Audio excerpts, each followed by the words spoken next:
For many of us, whenever we want to find something on the internet, the journey usually begins with search. And finally, now there's something new available.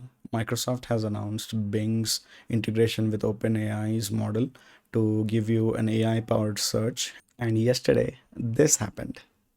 So today we'll see how it is and what we can use it for. When I was in college, I used to use Bing and I was also part of Bing's insider group. But at some point, I did move over to Google. I'll make sure that I'm not biased in any way in this video.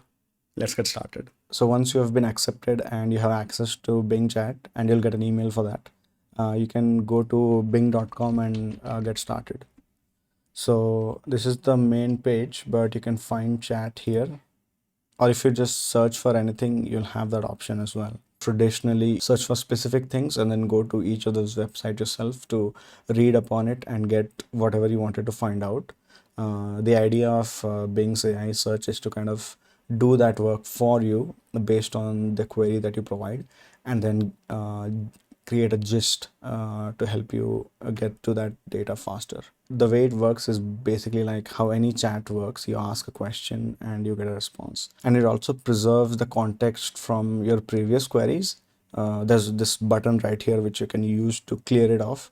But if you want to ask follow-up questions, it'll have understanding of what you had asked before, so it can give you much more better results. I've also been presented with a couple of ways that I can use this.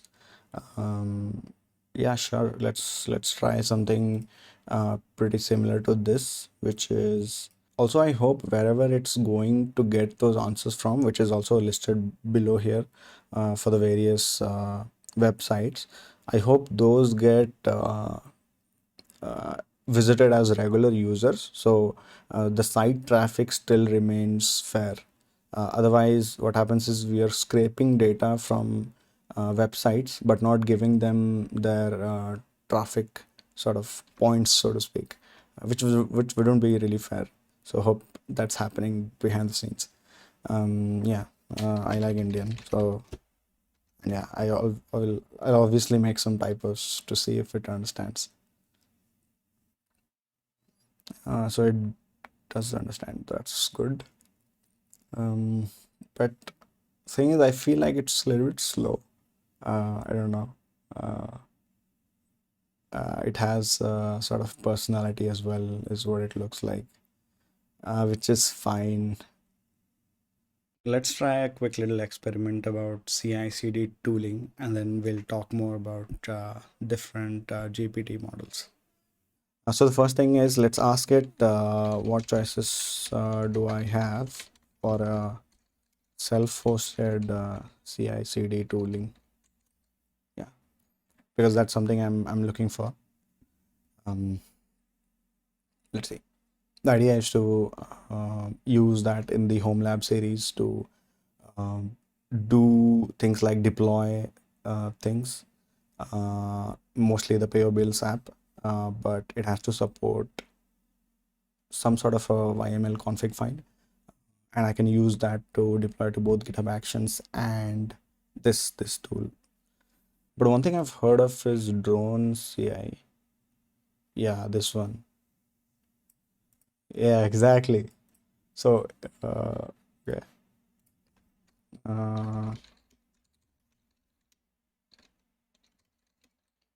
let's see if it can search on GitHub to get me more options.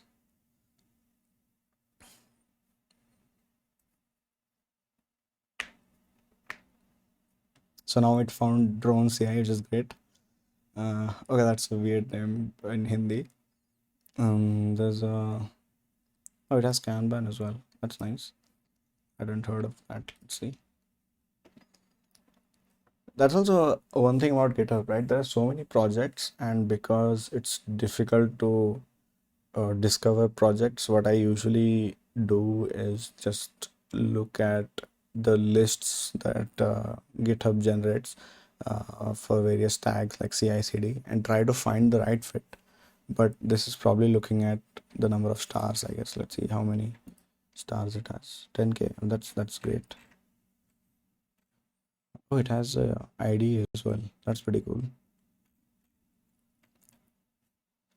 Okay, can you, so now I need something that can be deployed through Kubernetes. Let's do that. So ideally I should get a filter of these three, but let's see if it also finds something new. So technically all of these can be deployed. So one thing I wanted to make sure was whatever CI tooling, CI/CD tooling I install on the home server also needs to work with some sort of a version control system where it can mirror my github.com repositories, a few set of those. So let's see if that's something this can help with. And the VCS that I wanted to use was Gitty. Let's see if it can help me find that. And I'm going to give it zero context about what is Gitty. So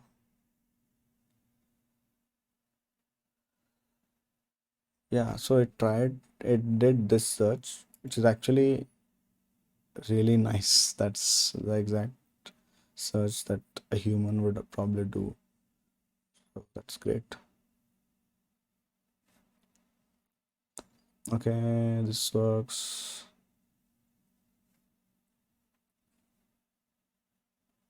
Oh, OneDrive itself is a good server.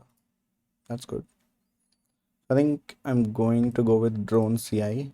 So now let's talk a little bit more generally about these GPT models, things like Chat GPT, this Bing's AI powered search, and DALI. So to use these models, it's pretty easy. All you need to do is type in a query and then you get a result.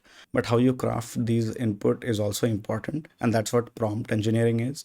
It's a way of writing and structuring your input so that you can get the output that you desire in a succinct and quick fashion rather than having to do multiple queries, because as you saw, each question kind of requires you to send in a follow-up to get to a clearer answer. So prompt engineering is a set of guidelines that can help you craft that input query that you provide. So this was the first look at Bing's AI powered search. Really glad that I got through the waitlist and was able to use this. And I'm going to be experimenting with this. So if you have any specific topics that you want me to cover through this, I can make follow-up videos on it. And if you want, you can obviously just go to bing.com and use your Microsoft account to join the waitlist. So see you in the next one. I'm working on Home Labs Part 3 video, where I've also used a little bit of Chat GPT so I can make more clearer decisions as to what tooling I should use. So be sure to check that video out. It'll be out next week. And until then, like this video, leave a comment about what topics you want me to cover more on, and subscribe. That will be helpful a lot. See you in the next one. Bye.